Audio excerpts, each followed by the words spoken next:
Hello दोस्तों, welcome back to the auto roaming YouTube channel. तो आपने हमारा पिछले कोई वीडियो में देखा होगा कि हमारे पास एक एप्रिलिया एसर 150 भी है। तो ये हमने जब 2016 में थर्ड क्वार्टर में एप्रिलिया एसर 150 इंडिया में लॉन्च हुआ था, तो उसके बाद हमने 2017 में फर्स्ट क्वार्टर में ख़रीदा था। हम एक जगह ऐसे ही घूमने गए थे, बट अचानक से शोरूम मिल गया। पता था कि उधर शोरूम है, तो उधर ऐसे गए थे, बट देख के अच्छा लग गया। फिर टेस्ट ड्राइव भी ले लिए तो बढ़िया लगा, इसीलिए ख़रीद लिए। कोई प्लान नहीं था, कुछ नहीं था, बट अचानक से हुआ, ख़रीद के लेके आ गए। तो तब वेस्ट बंगाल में कोई शोरूम भी नहीं था। वेस्ट बंगाल में ऑल ओवर वेस्ट बंगाल, कोलकाता वगैरह कहीं पर भी कोई शोरूम नहीं था। तो नियर बाई जो शोरूम था वो था जामशेदपुर पे, झारखंड। तो हम उधर ही गए थे, तभी इसको ख़रीदे। तो तब वेस्ट बंगाल में रजिस्टर्ड एप्रिलिया एसर 150 भी बहुत ही गिना चुना था, मतलब फर्स्ट 5 के अंदर ही हमारा होगा। तो तब तो बहुत बढ़िया था। अभी तो बहुत सारा स्कूटर लॉन्च हुआ है इस सेगमेंट में, बट तब इस सेगमेंट में कोई कुछ भी नहीं था और यही अकेला था। तो हमने तब ख़रीदा था। तो अभी 2026 हो गया है, लगभग 9 साल के ऊपर हो चुका है, लगभग 10 साल ही हो जाएगा। तो अभी हमारा ये एप्रिलिया एसर 150 चला है 11,348। तो इस 11,348 और लगभग 10 साल का आपको एक रिव्यू देंगे कि क्या कुछ हुआ, क्योंकि बहुत लोग बोलते हैं कि एप्रिलिया रिलायबल नहीं है, तो बिल्ड क्वालिटी भी अच्छा नहीं है। ऐसा बहुत लोग ही बोलते हैं कि इसका पार्ट्स अवेलेबिलिटी बहुत ही कम है। ये सब बहुत सारा आप अगर एप्रिलिया के बारे में देखते हैं तो आपको सुनना ही होगा आपने। तो ऐसे हमारा आपको बताते हैं कि क्या है। तो अभी हमारा 11,000 में जो हुआ है कि आप एक सेट का टायर चेंज हुआ है 10,000 में। मतलब फर्स्ट जो फैक्ट्री से जो सेट था वो 10,000 तक चला था, उसके बाद चेंज हो गया। तो इसका मतलब मेन टायर 10,000 में घसने का कारण ही है कि व्हील बैलेंसिंग के कारण, कि पूरा अप डाउन हो चुका था। अप डाउन जैसे अप डाउन करके पूरा टायर वेर एंड टेयर हुआ था। बट अभी बैलेंसिंग हमारे इधर है नहीं, तो इस चक्कर में तो कुछ हो नहीं पाया। तो इसीलिए थोड़ा ज़्यादा जल्दी टायर ख़त्म हो गया, नहीं तो और चलता। तो ये हमने फिर से, पहले हमारा वीरावर का ही था, वीरावर का एक अलग मॉडल था, बट हमने अभी ये मॉडल लगा लिया है वीरावर का ही, आगे पीछे दोनों ही। तो और ऐसा हमारा कोई दिक्कत नहीं हुआ है। हाँ, और एक दिक्कत हुआ था कि अचानक से एक बार वो टायर चेंज करने के बाद ही अचानक से एक बार ड्राइव बेल्ट टूट चुका था। जो अंदर ये CVT का जो ड्राइव बेल्ट होता है, ड्राइव बेल्ट अचानक से, लगभग हम 110-115 के स्पीड से चल रहे थे, तो अचानक से ड्राइव बेल्ट इसका टूट चुका था। तो ड्राइव बेल्ट टूटने के बाद हमको ऐसे, घर से हम लोग लगभग 1 किलोमीटर दूर थे, तो अचानक से मतलब व्हीकल पूरा फ्री हो गया। एक्सलेटर दबा रहे, बट गाड़ी का कोई रिस्पांस नहीं है और स्पीड में था, इसीलिए हम लोग लगभग 1 किलोमीटर पहले हमारे घर से टूटा था। 500 मीटर हम मोमेंटम के साथ ही निकल लिए और 500 मीटर पैदल पुश करके लेके गए घर तक।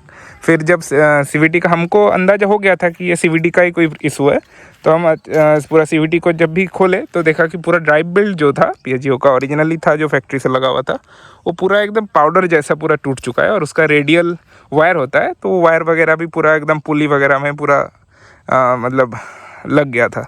तो उसको जैसे तैसे करके अच्छे से निकालने के बाद हम चेंज किए, रोल ऑन ब्रांड का फिर से ड्राइव बेल्ट डाले। उसके बाद कोई दिक्कत नहीं।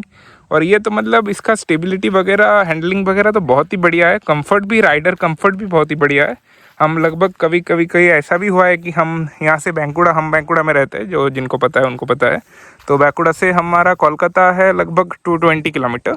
तो हम, ऐसा भी हुआ है कभी कभी कि हम एक ही दिन में 2 बार कोलकाता अप डाउन भी करना पड़ा है, कुछ वजह से करना हुआ था। तो मतलब लगभग 220 करके अप डाउन, मतलब 440 करके 2 बार, मतलब लगभग 900 ही आप पकड़ के चलिए। 900 किलोमीटर एक, मतलब 24 आवर्स के अंदर चला था। फिर भी कोई, मतलब जो चला रहा है उसका कोई थकान नहीं है। बहुत ही बढ़िया है, गाड़ी का भी कोई दिक्कत नहीं। बट हाँ, पिलियन का कंफर्ट अच्छा नहीं है, क्योंकि ये जब स्टिचिंग दिख रहा है पिलियन का, मतलब पहले 100 किलोमीटर आपको पिलियन का भी कंफर्ट बहुत बढ़िया है, कोई आपको कुछ दिक्कत नहीं होगा।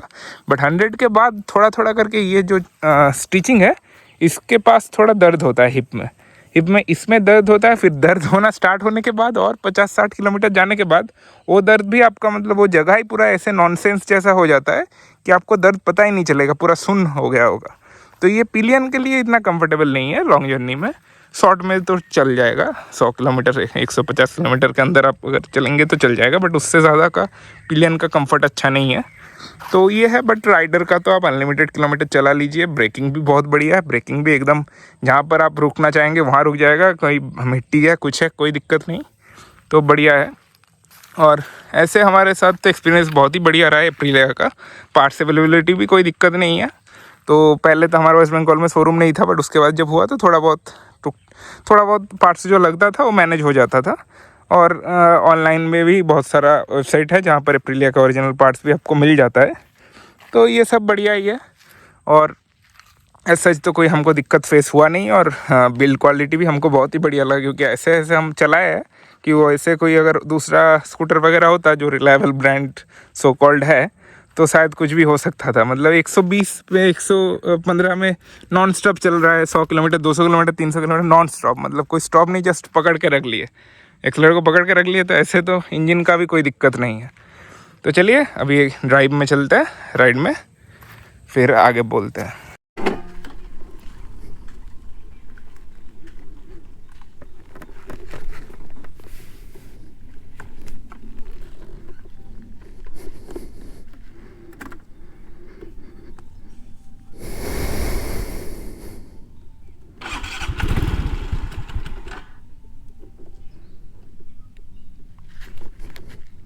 चलिए स्टार्ट करते हैं।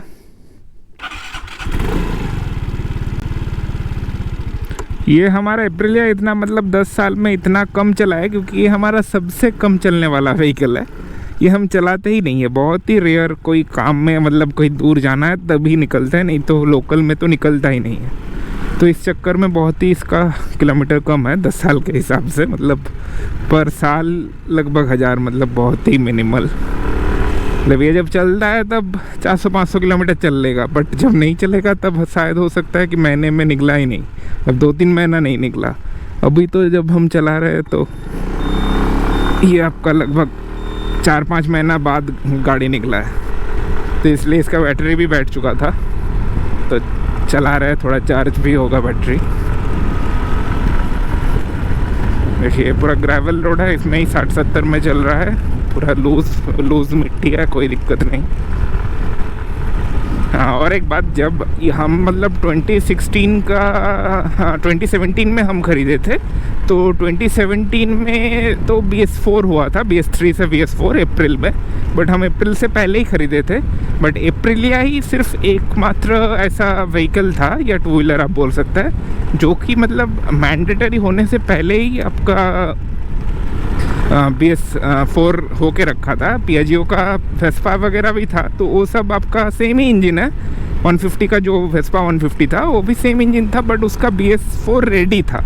मतलब BS4 नहीं था, BS3 था, बट BS4 रेडी था। अगर आप मतलब गवर्नमेंट का मैंडेटरी होते ही वो लोग कर सकते हैं, ऐसा था। बट एप्रिलिया जब 2016 में ही लॉन्च हुआ, तब से पूरा BS4 ही लॉन्च हुआ। तो BS4 लॉन्च होने के कारण कोई दिक्कत नहीं हुआ, मतलब उसके बाद भी इसका मतलब जो पॉल्यूशन वगैरह होता है वो 1 साल के लिए होता है, तो बढ़िया है। और पहले से BS4 था, इसलिए हमारा जो हेडलाइट का मतलब BS4 मैंडेटरी होने के बाद हेडलाइट वगैरह का स्विच फिक्स्ड हो चुका था, मतलब हेडलाइट हमेशा ऑन रहेगा। बट हम मतलब मैंडेटरी होने से पहले ख़रीदे थे, इसीलिए इसका अभी भी स्विच है, ये स्विच है। तो ये भी एक बहुत ही बढ़िया चीज़ रहा।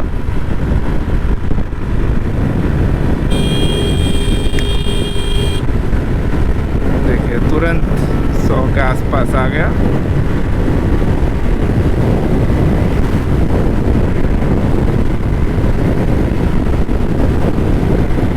इसका ग्रेवल वगैरह में थोड़ा लगता है, मतलब बहुत ही लाइट वेट है, इसीलिए ग्रेवल वगैरह में लगता है कि स्लिप हो जाएगा, बट रोड में तो इसका कोई तोड़ ही नहीं है। और इसका सस्पेंशन वगैरह भी थोड़ा स्टीप है, और टायर भी लो प्रोफाइल है, तो इसीलिए ख़राब रास्ते में थोड़ा संभल के ही चलना चाहिए, नहीं तो एलॉय वगैरह बेंड हो सकता है। फिर भी इसका 14 इंच का एलॉय है।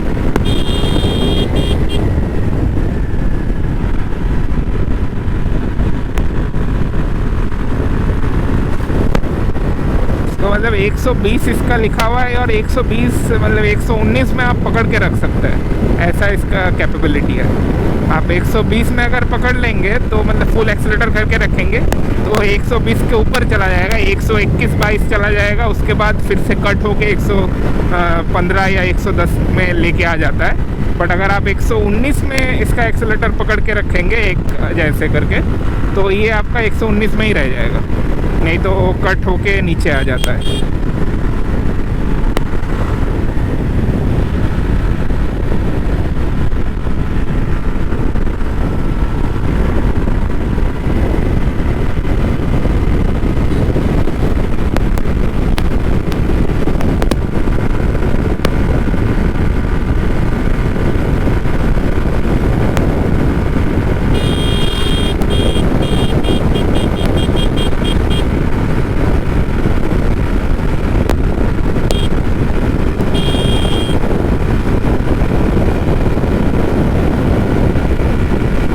110 तक ये बहुत ही जल्दी पकड़ लेता है, बट 110 के बाद थोड़ा पकड़ के रखना पड़ता है। अब पकड़ के रखेंगे तो आराम से 119-20 चला जाएगा। और कॉर्नरिंग में भी इसका स्टेबिलिटी बहुत ही बढ़िया है। ये बैरिकेड वगैरह ये कॉर्नर में बहुत ही हानिकारक चीज़ है, कैसे ये मतलब गवर्नमेंट से प्लान करता है पता नहीं। कॉर्नर में आपका ये कॉर्नर तो चाहिए ही और उधर बैरिकेड डाल के रख दिया, मतलब कुछ भी।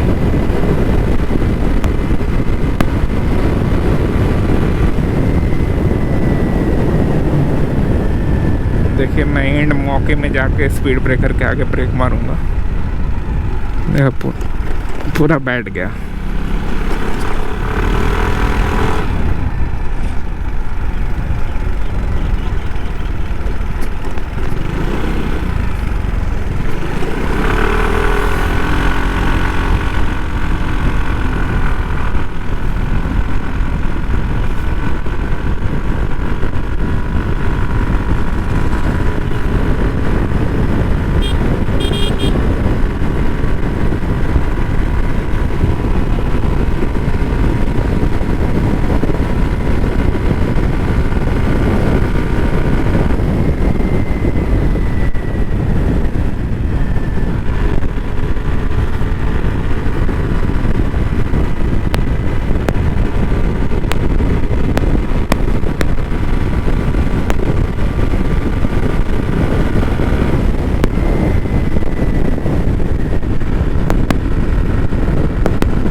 ऐसे नॉर्मल रोड्स पे इसका पावर भी बहुत ही सफिशिएंट है, ऐसे आपको नहीं लगेगा कि अंडर पावर है।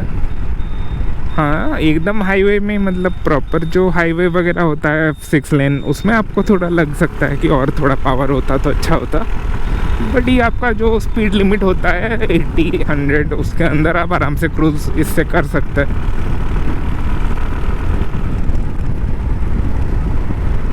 इसमें तो इसका लास्ट में मतलब अभी के टाइम शायद प्राइस भी लगभग 1.5 लाख के आसपास हो गया है, बट हमने जब ख़रीदा था तब सिर्फ ओनली 90,000 के आसपास था।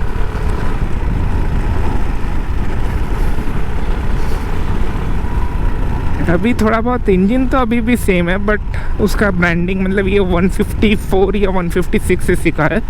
तो पहले इसको 150 बोलते थे, बट अभी 160 बोलते हैं।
तो ये आपका अभी भी एक पॉकेट रॉकेट जैसा है। बहुत ही मतलब आप कम टाइम में थोड़ा मज़ा लेना चाहते हैं या फिर थोड़ा बहुत काम भी करना चाहते हैं तो ये बहुत ही एक अच्छा स्कूटर है। तो इसको चला के जब भी आप चलाएंगे आपको एक अंदर से एक मज़ा आएगा। तो ये इसका बहुत ही एक खासियत है, और एप्रिलिया का डीएनए तो है ही इसमें। तो हमारा तो एक्सपीरियंस एप्रिलिया के साथ बहुत ही बढ़िया रहा है अभी तक, तो आगे भी बहुत ही बढ़िया ही रहेगा, इतना ही हम एक्सपेक्ट कर सकते हैं। तो चलिए इस वीडियो में इतना ही। आपको छोटा सा एक ओवरव्यू हमारा 10 साल और 10,000 के ऊपर किलोमीटर हमारे एप्रिलिया S150 के साथ। तो अगर आपको हमारा ये छोटा सा राइड और रिव्यू का वीडियो अच्छा लगा है तो आप इस वीडियो को लाइक कर सकते हैं, अपने दोस्तों के साथ शेयर कर सकते हैं जो एप्रिलिया प्लान कर रहे हैं, और ऐसे और भी वीडियोज़ के लिए हमारा चैनल को आप सब्सक्राइब भी कर सकते हैं। Thanks for watching.